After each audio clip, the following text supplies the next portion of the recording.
Hi, welcome to youwillunderstandmath.com. This is part 2 of the video where we were showing that the limit of this quadratic function as x approaches 3 equals -4. In the previous video, we moved through our scratch work in the forward direction. In this video, we'll move in the backward direction.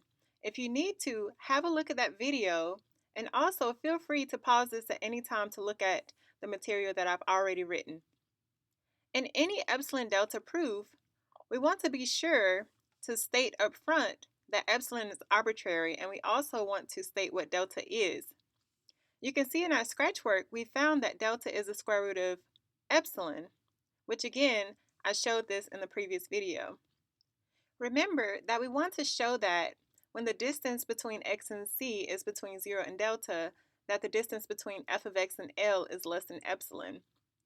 In our case, c is 3, so we want to show that when the distance between x and 3 is between 0 and delta, then our f of x, in our case, f of x is x squared minus 6x plus 5. L is -4, so we want to show that the distance between these is less than epsilon. We know that delta is the square root of epsilon because we found this in our scratch work. Therefore, we'll substitute delta equals the square root of epsilon, and then we'll continue backwards through our proof. You can see that I've begun with the absolute value of x minus 3, which is our c, less than the square root of epsilon. Reversing the steps in my scratch work, I'm at this point right here in my proof. The absolute value of x squared minus 6x plus 9 is less than epsilon. Now the goal is to show that the absolute value of f of x minus L is less than epsilon. My final answer needs to be in this form. This is f of x minus L.